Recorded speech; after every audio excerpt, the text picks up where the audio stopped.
Welcome to Pilates Teacher's Manual, your guide to becoming a great Pilates teacher. I'm Olivia, and I'll be your host. Join the conversation and the Pilates community on Instagram at Pilates Teacher's Manual, and visit buymeacoffee.com/Olivia Podcasts to support the show. Today's chapter starts now.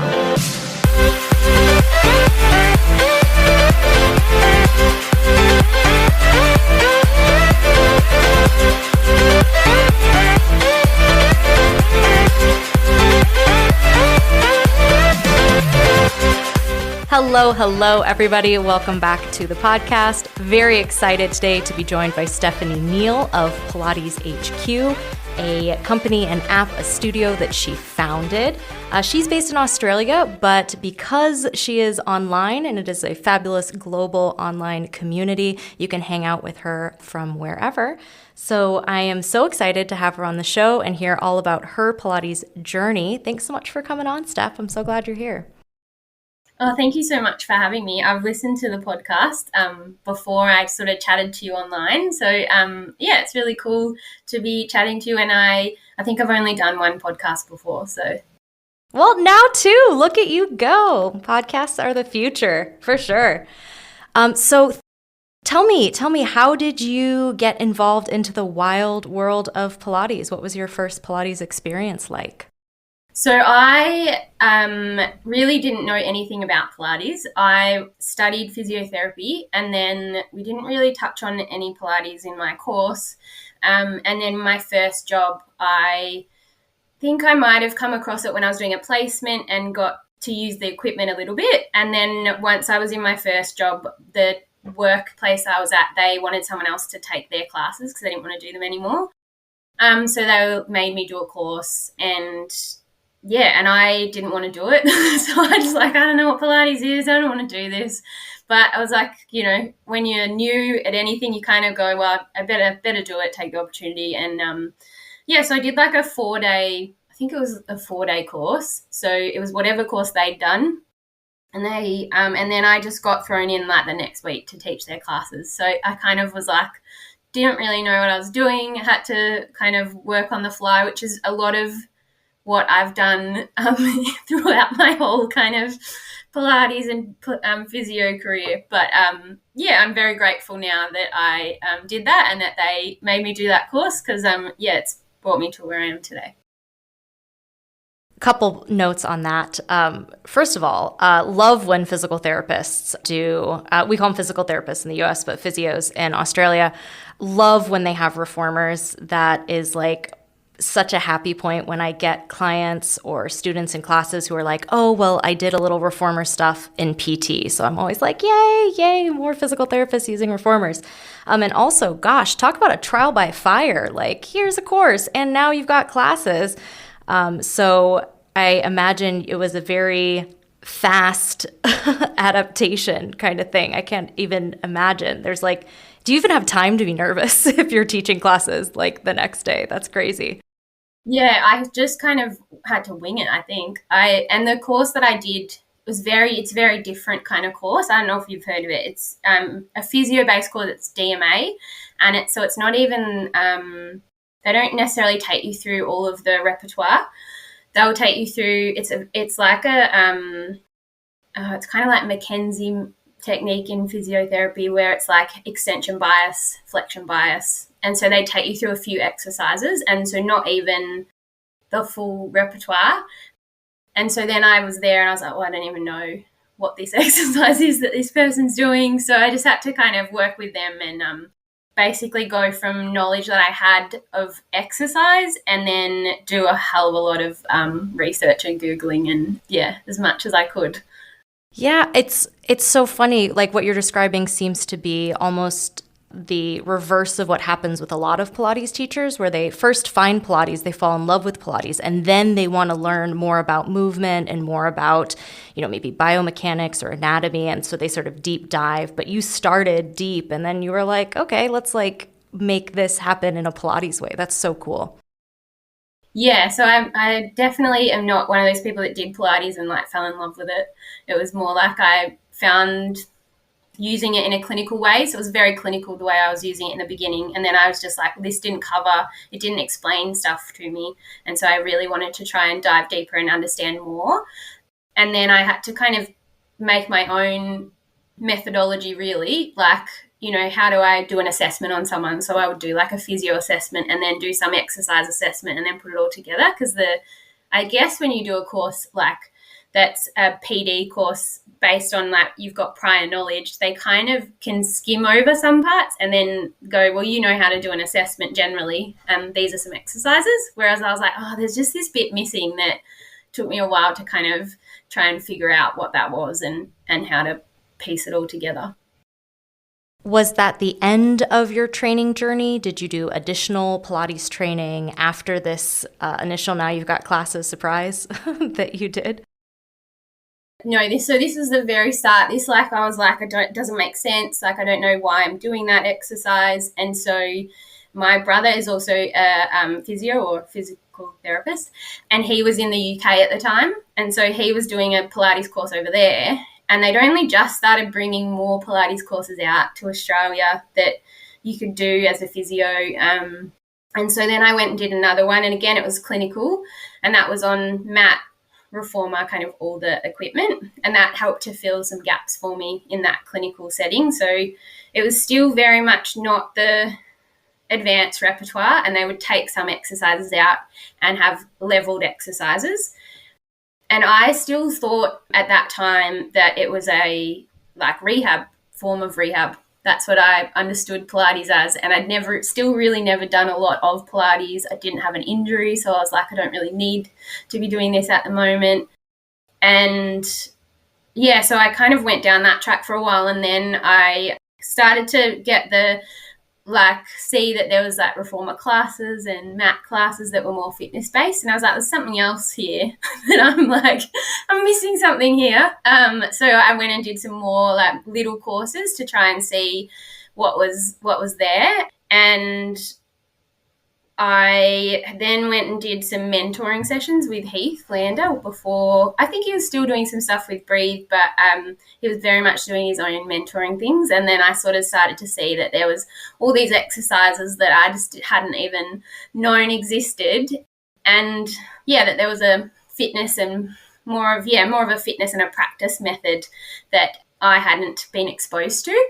And I really started to like that aspect of it. And the way my brain works is like trying to figure it out and go, okay, well, we can do this. So then like, how do I help people build themselves up to that?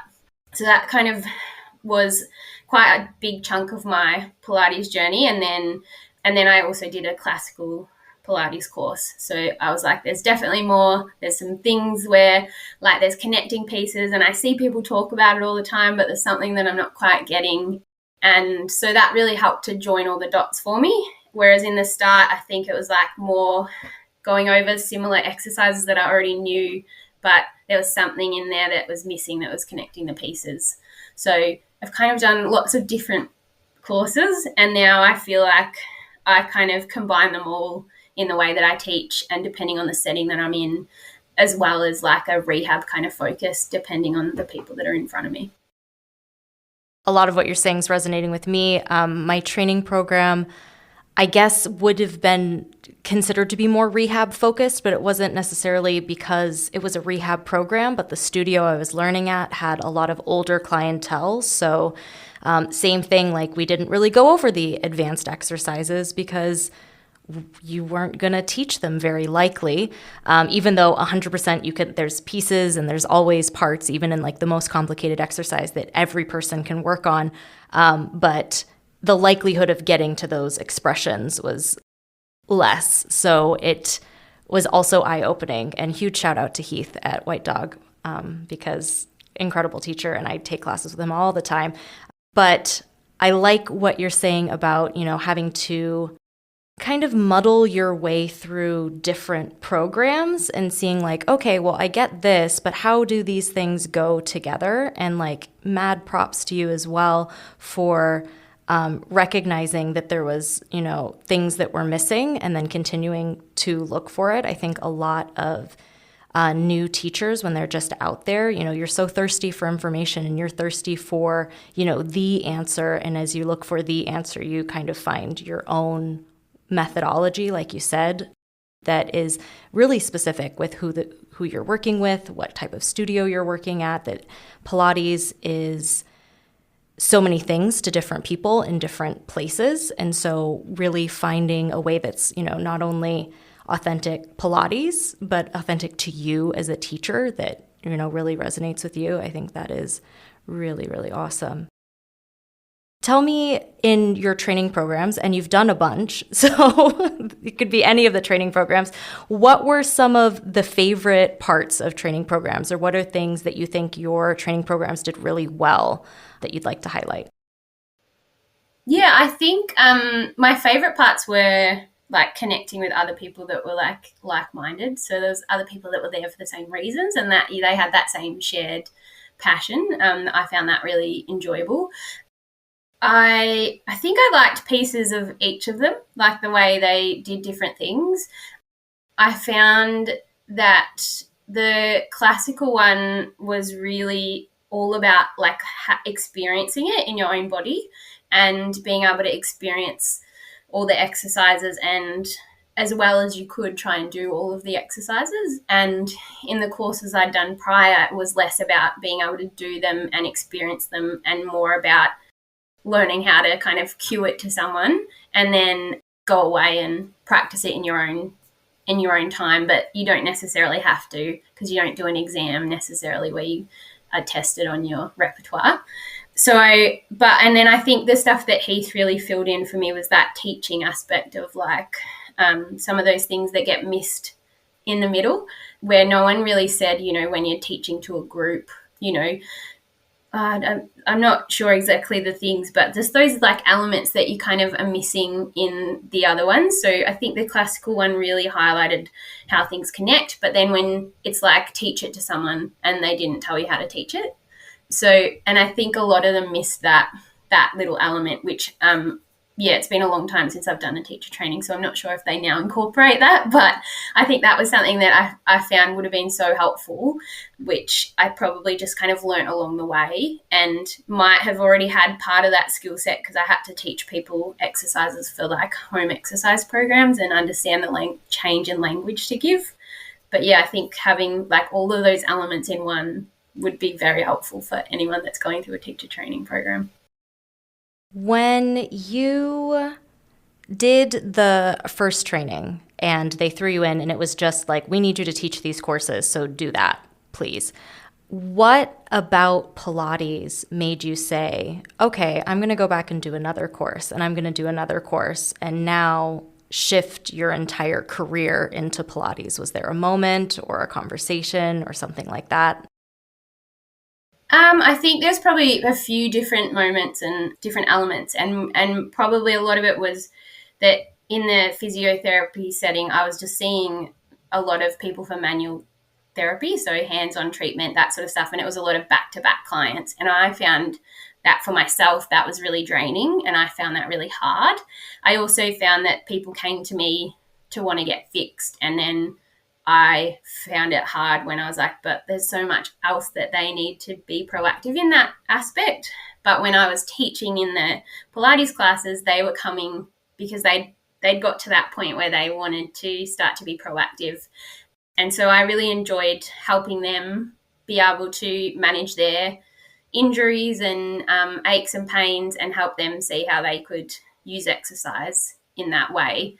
And then I also, throughout that time, I think I just, whatever it was, but I really liked the teaching aspect and the interaction with probably multiple people in a class. So getting them to be able to kind of interact with each other and create a bit of a nice environment for them. And I found that I left feeling really good and happy. And even if I was having a day where I felt like I was really maybe a bit low, going in and doing that felt really good to me. So there was that aspect that I was like, I want to feel more of that and less of that drained feeling that I get when I'm like back-to-back patients.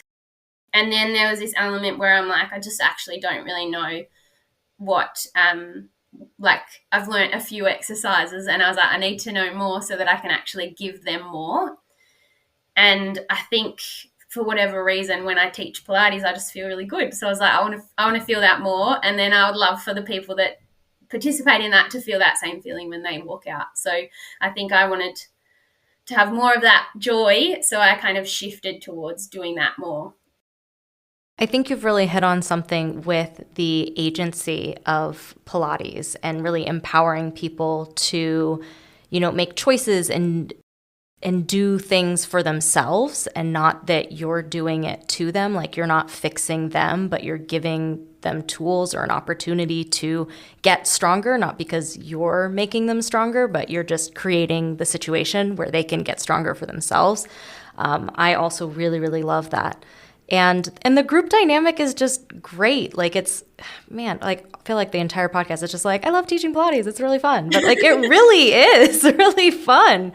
The people are cool. It's like, it's nice being the highlight of people's day, that like people look forward to this and they set aside this time for themselves, and it's this like really special time.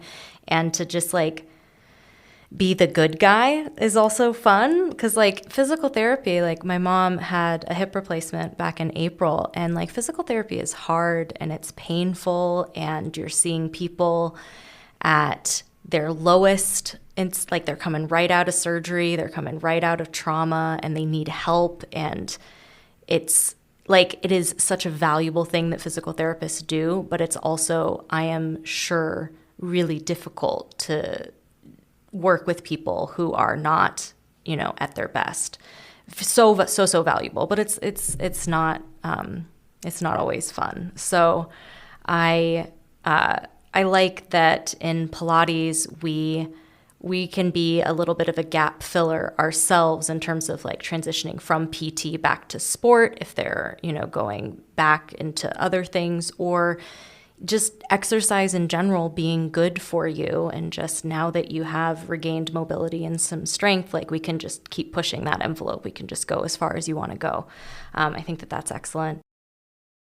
I love that. So tell me how your teaching has evolved. And it could be from that 4-day training program to now, where you are in a lot of ways teaching other teachers. You are very much an expert in Pilates and biomechanics and all delightful things. How did it go from, if you can think to like that first class that you taught, to maybe how you teach now? Yeah, so I've changed so much. Like, so that the way that I teach is so different now, and even the way that I look back, and I often talk to teachers when they're first starting, and I think like when I was first a physio and how much I was like, I can't believe someone's going to come and see me. like so much changes in that time, but you have to go through that start part, otherwise you can't ever get to where you are. I think it's interesting, and I haven't actually, to be honest, thought about it until you just said it then, but the first course that I did was very minimally focused on different cueing. Like, it was like just doing the exercise will help you for whatever their reasoning was. And in that time when I was learning, it was like, well, no, I need to know exactly what's happening. Like, what are the muscles? What are all the things? And then it's like, you need to switch this on and you need to be in this position. And so I think I was actually, for a stage, I would have cued so many things, like put your neck in this position and your ribs in this position and contract this. And I do that now, and I'm like, I don't think I could move anywhere if I was like in that position. Like, I'm stuck. So I think that way that I teach in that way has definitely changed. Like, so now I try to just get people moving and making the shape, and then I watch them, and then I'll cue what I notice that is different about maybe what I would like them to see, what shape I would like to see. But it's not necessarily that it's wrong. It's just that maybe I wanted them to do it in a round back and they're in a flat back. And so I'm definitely a lot more relaxed in that way. And I don't cue very much in terms of like what muscles you're using. I might say you might feel this somewhere in this area, but I don't necessarily direct them as to what to activate. And I definitely have changed in the way that now that I've taught for a while, I definitely use more personality in the way that I teach. So I would, like I said, I would get them moving, and then might have a bit of a chit chat as they're going, because they're doing it fine. It's challenging enough for them. I don't need to be telling them a million things to do, but I might go over to one person and be able to give them a little bit of feedback instead of telling a full class the same thing. So yeah, I definitely think now I'm more about, now that I have kind of a good understanding of how to get people into exercises and how to progress them and what springs to put on it, and I'm not really thinking about all those things. Now it's more about creating an environment for the people that are in the class so that they're enjoying their time there and creating a community for them and an experience. I think that's where the real fun of teaching Pilates comes in, is when you can be yourself, when you can let your personality shine. I tell jokes a lot. I sing occasionally. But it's those kind of things that help you connect with the people in your class, and that's really why people come back to your class, because they could do Pilates on YouTube, they could do Pilates at any studio anywhere in the world, but they're there with you, and it's because it's you. And also about talking less, I think a really big change that happens is, I think when we start teaching, we're just looking at ourselves and we're so nervous about us, and then you turn what you're looking at to the people that you're teaching, which I mean ideally should be there the whole time, but again, it's a process, it's a journey. We're going from point A to point B, that you can see what people are doing, and then you end up talking less because you don't have to tell them things they're already doing. If they're already doing it, then you don't have to say to do it. Or if they're doing what you asked, you don't have to keep saying things. They're doing it, success, victory, we're here, we've arrived. So I absolutely love that. And then I think we really get to teach because we see, like you said, okay, I cued a round back, I'm letting them move. Looks groovy, that's what I want, except their back isn't round, so that's what I'm going to say. But I'm not going to say other things that they're already doing if the carriage is already moving or their shoulders are where you want them to be, whatever. So I think that that's fantastic and really the fun bit for me as well, because every class should be unique to the people who are there, to what you're seeing. Otherwise, it would just be a recorded class that, you're not getting that feedback. So I love that. I love it. I think one of the things I come across is people finding that they get really bored with their teaching because it's the same thing all the time. But for me, I feel because everyone in the class is different, I could teach the same beginner exercises, but if that's the right level and challenge for them, there should be enough things that I can kind of help them with or watch out for with those people that it's a different, like you said, it's a different person, it's a different environment that you're in. So sometimes, I think it's about looking at the people rather than necessarily the exercises that you're teaching, and using that as a way to kind of make it less boring for yourself. It's so interesting because I was contemporary trained in Pilates, but I came to Pilates from yoga, and the style of yoga that I did is very similar to classical Pilates in that it's the same exercises in the same order for the same amount of breaths every single time that you do it. And I don't know what it was about Pilates that I was like, oh, well, I don't want to do that for Pilates. But in yoga, that if you do the same thing, it's different if you do it, day to day. And so as teachers, sometimes I'll jokingly tell new teachers, what you really need to do is get good at cueing footwork, because you are going to teach a lot of footwork. And if you do that, it's 10% of your class. Amazing. But you're going to teach the same exercises. And even if it's not the same exercise, our body only moves so many ways. Our elbows only bend in one direction and our knees only bend like this. And you can only, there's only so many spots on the foot you can do footwork in. But when you're really looking at the people in your class and, you connect with them, what's going on in their life, what's going on in their body a little bit more, and you can do those little changes for them. Someone's saying, oh, I've been having terrible foot cramps. And you're like, oh, I know that that's been happening. So we're going to do this little extra thing on arches or bird on a perch or something, give you a little extra foot stretch. And then, you build a community. There's so many things that come out of really looking at people. And the first thing you have to do is stop looking at your notes. And I know that the notes are like a very important stage where you have to write everything down. But like once you look up and you look at the people and like what's landing, what's working, what are they getting?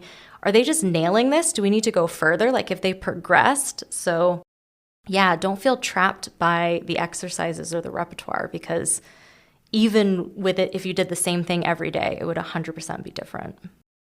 Yeah, 100%. And I think I've been doing a mindfulness course just for myself, but I think a lot of that, like I've like had these moments where I'm like, oh, it makes so much sense. Like that, it's that thing where you're just internally focusing all the time on, you know, what cue's going to come next, or, you know, what you're going to say, that you then can't focus as much externally on what's happening around you in that moment. So sometimes I think the more you teach the same things, the less you have to focus internally, and the more that you can take that focus outside and enjoy actually that moment that you're spending with the people around you.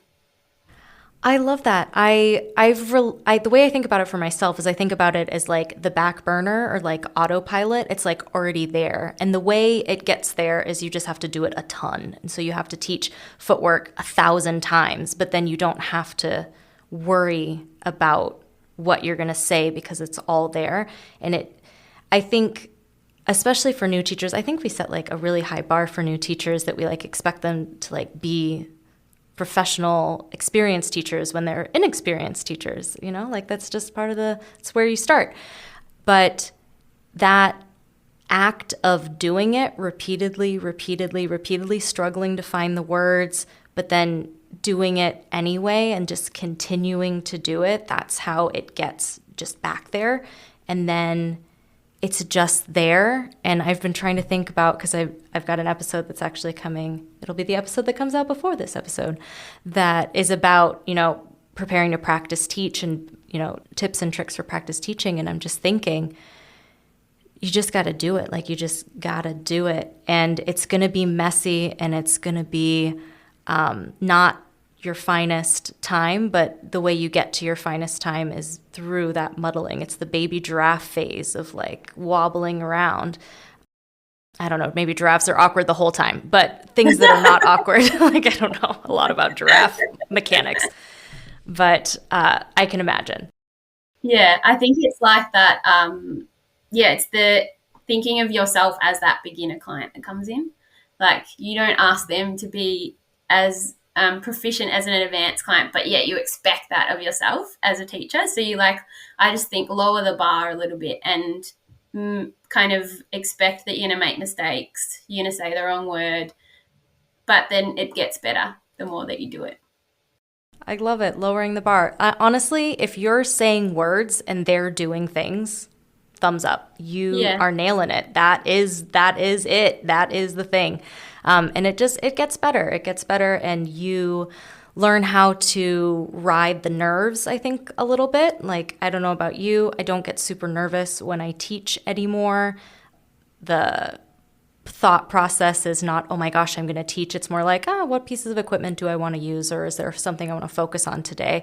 But it's not like hyping myself up to do it anymore. I still have hype up playlists, but it's not worry about teaching as much.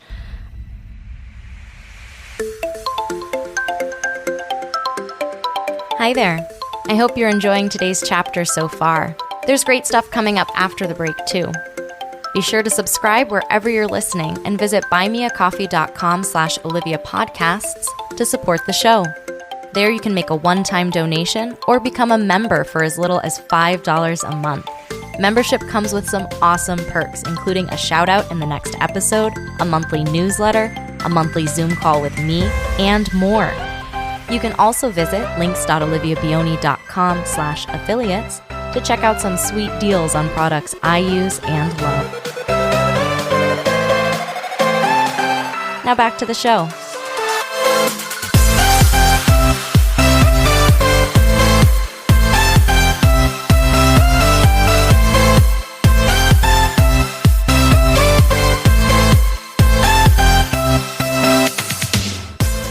I do want to hear about your business and Pilates HQ and the app and the studio and all things. How did that come about?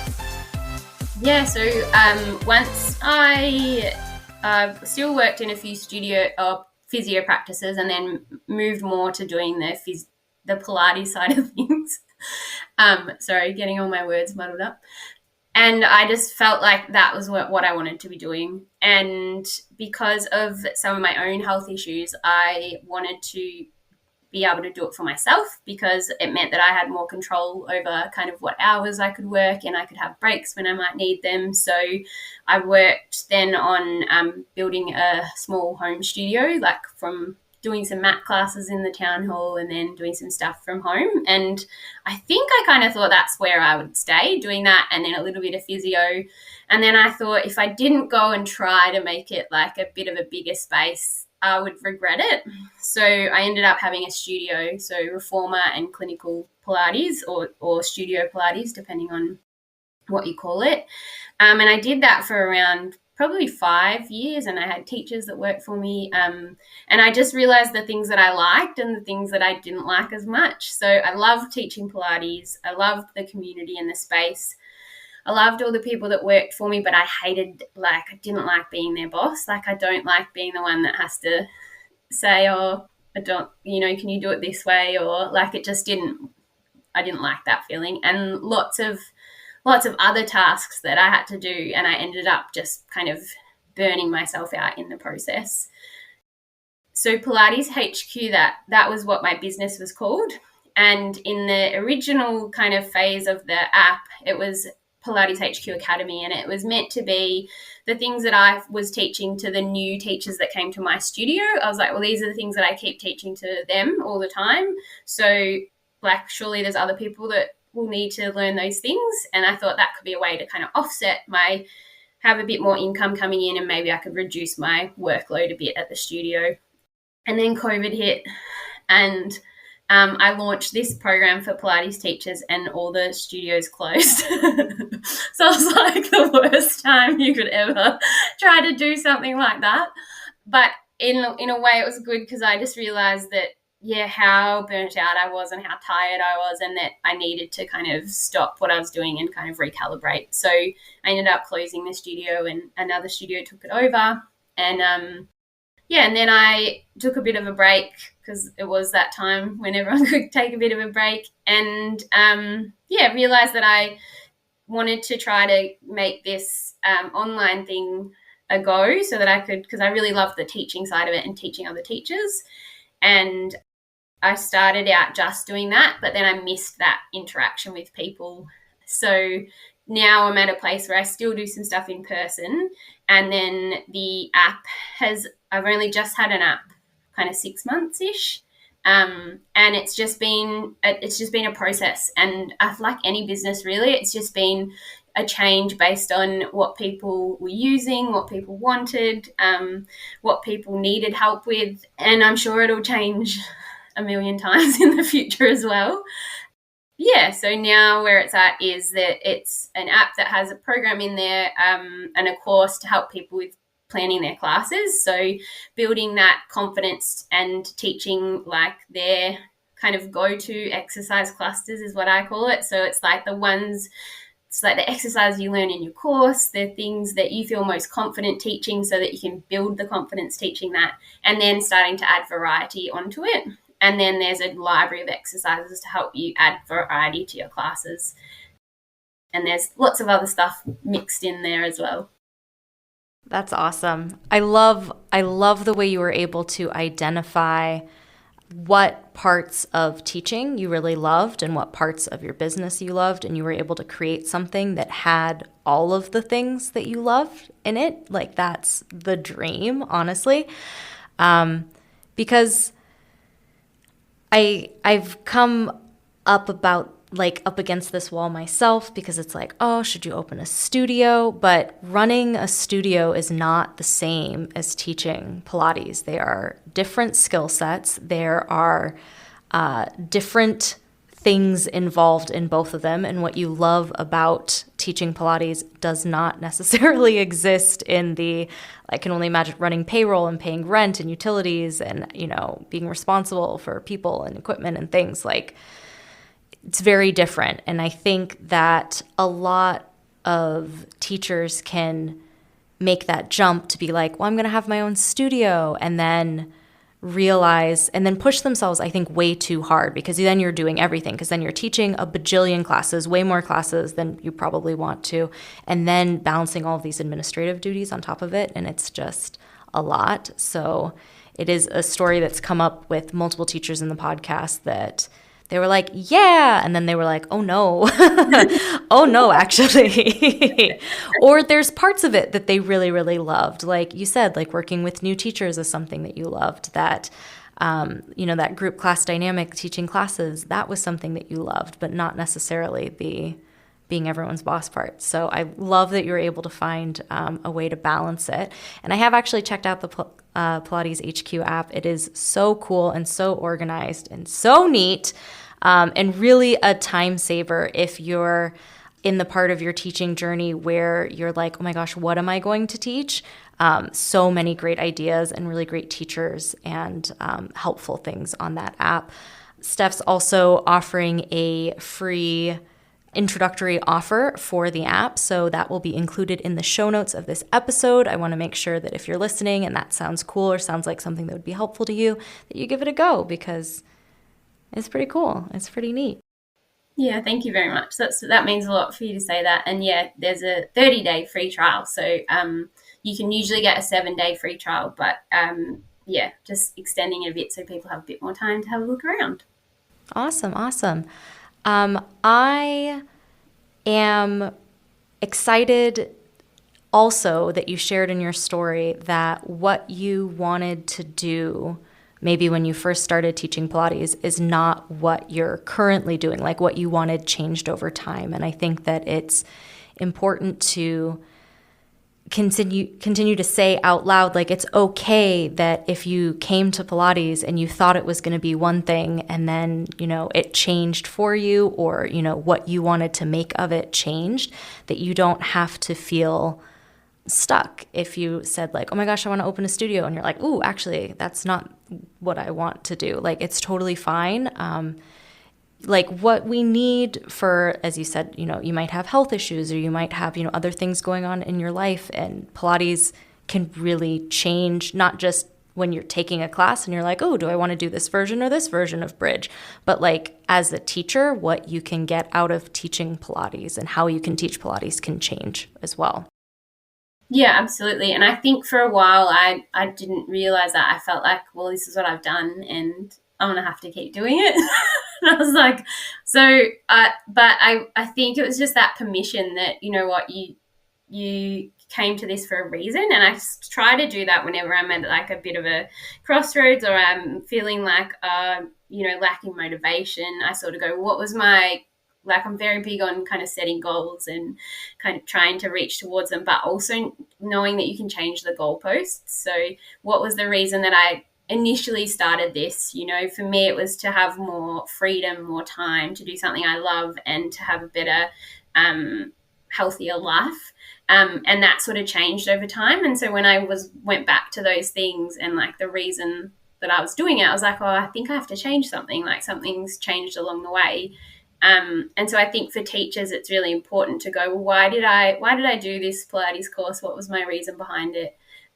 Why am I teaching at this studio? What is it that I want to be doing? And if you're feeling like there's a mismatch there, it's okay to kind of reassess and go, actually, this might not be the right place for me to work, or I might need to cut some of my hours down, or I might need to change the types of classes I'm teaching. Like, you don't have to feel like you're stuck. You're the one that's in charge of your teaching and your life. And there's always ways to kind of change where you're at. And it's scary when you're doing it, but it's definitely possible.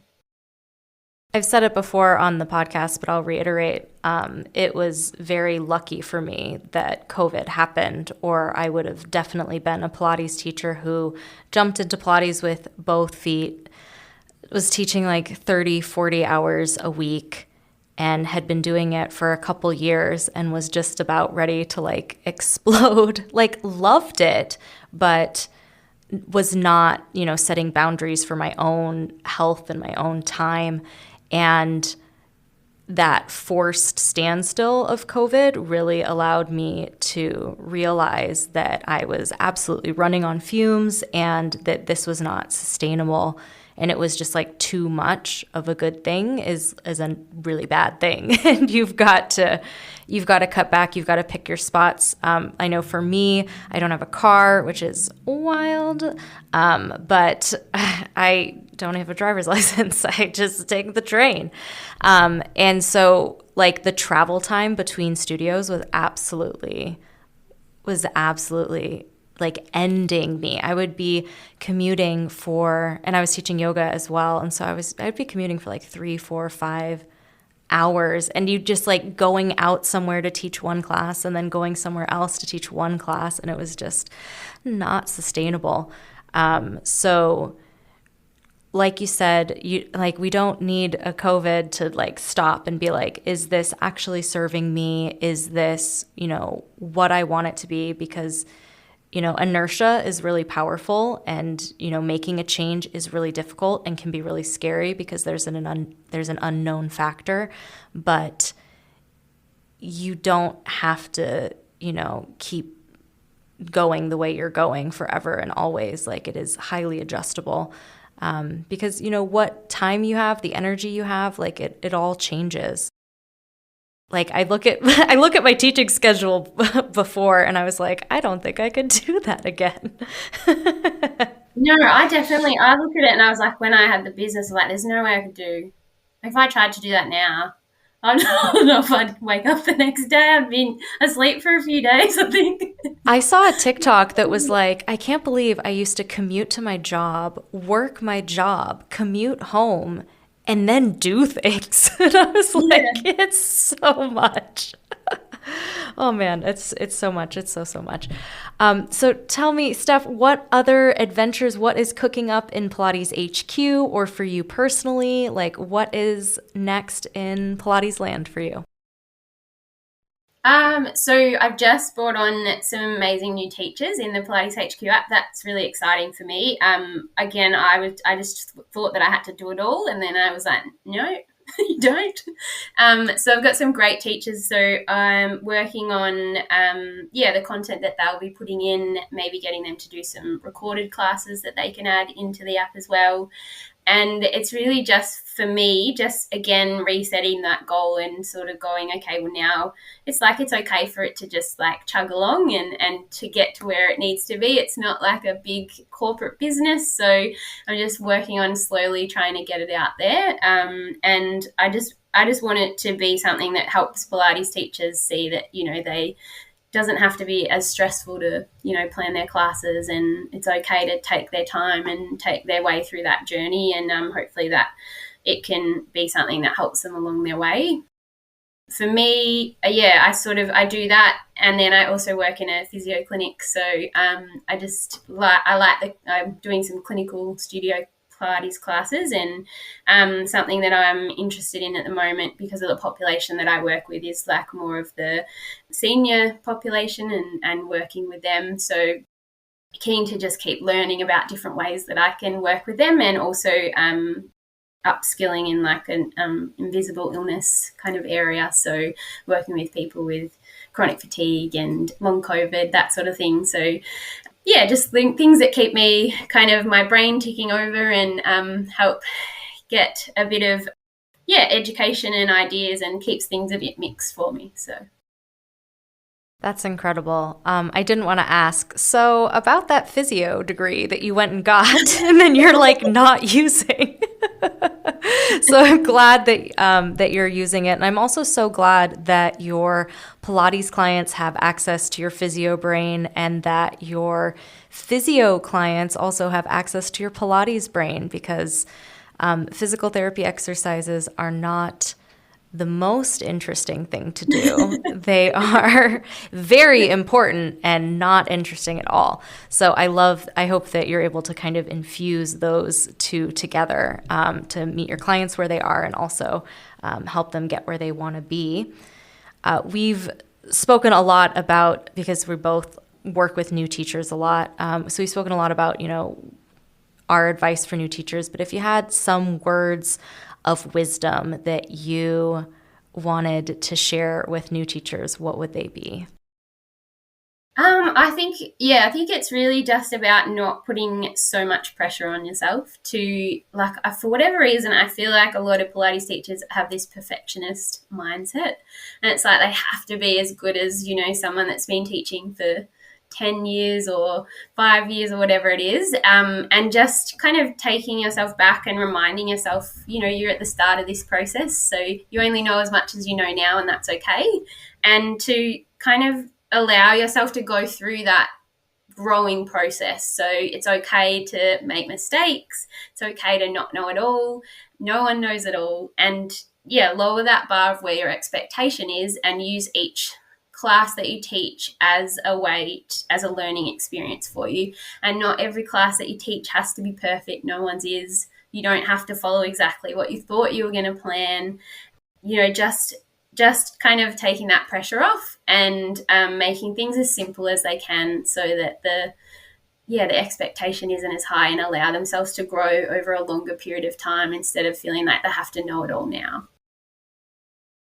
I think that growth mindset part is so, so important, because like if you were already there, you wouldn't be in a training program. If you're already an excellent teacher, then you wouldn't be going through this process.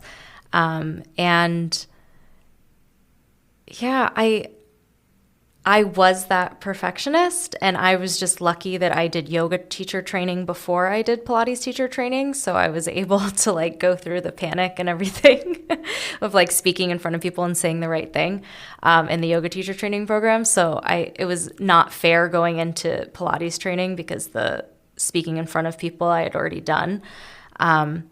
But yeah, I've used the analogy before of, making one perfect pot versus making 100 pots. Like random story that's like, there's a professor and he's like, all right, this group is just going to make one pot and your whole grade is this one ceramic pot that you're going to make in this class. And then the other group, they said, you have to make 100 pots and each pot is worth 1 point.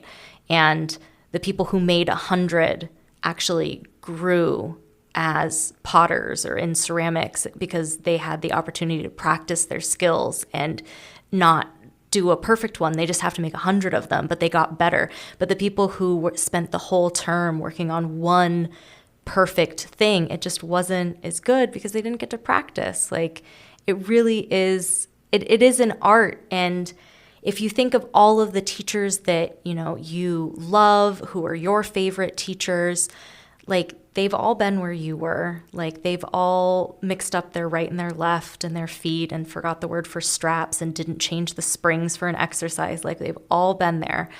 And,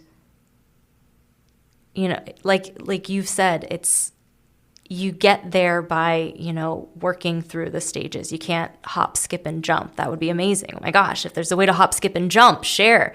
But you just have to, little by little, totally random and unrelated, but related.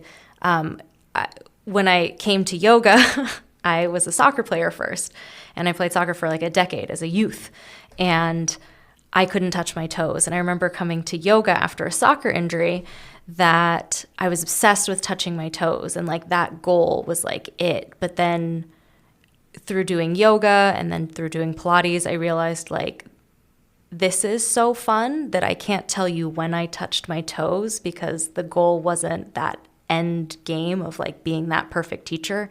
It's just teaching is so fun, and what we're doing is so beneficial for people's lives.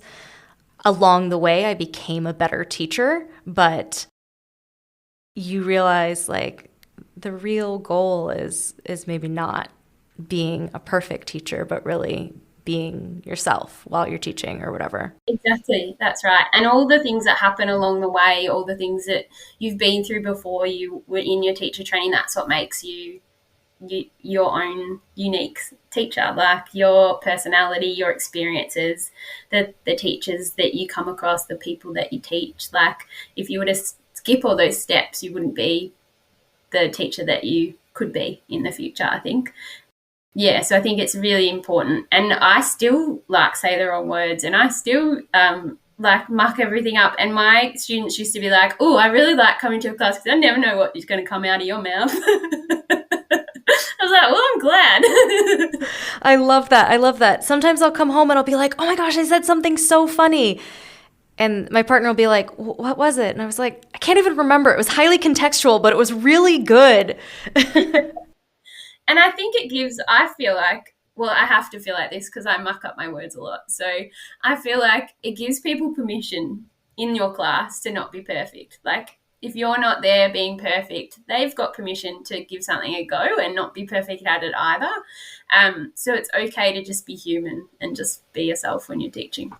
Oh yeah, I've definitely like gone to cue like a kneeling arm exercise and we still got the same springs on as footwork and you go to pull and you don't go anywhere and you're like, oh, right, everybody turn around. Let's take off some of those springs.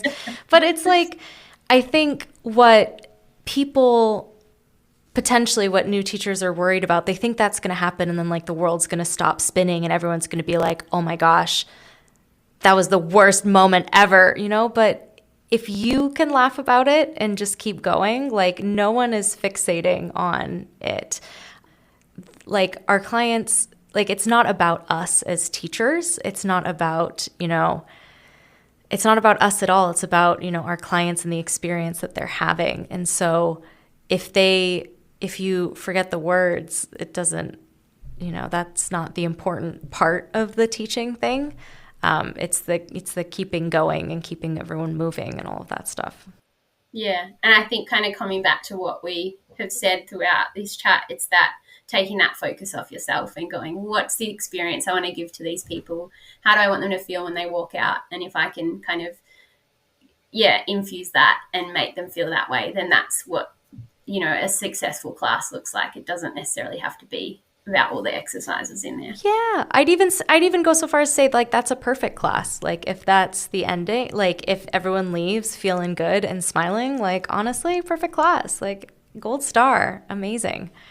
That's awesome. Is there anything else that you want to bring up or share, or anything that we didn't touch on that you wanted to touch on before I let you go? I don't think so. No, I think. I mean, I can probably sit here and chat to you for ages, but. Oh my gosh, at the risk of spending hours here. No, I think we've covered most of what I wanted to chat about, and some good messages there for teachers, I think. Definitely. Well, thank you so much for taking the time and for coming on the show. I appreciate you. I appreciate the work you're doing in the industry, and I think that apps like yours are really creating a space and a community for teachers to continue to grow and to support each other. And that is the type of Pilates community building that is important to me and what I think is of great value to our industry. So thank you so much for all you're doing. And thank you so much for being on the show. Oh, thank you so much for having me. It was lots of fun.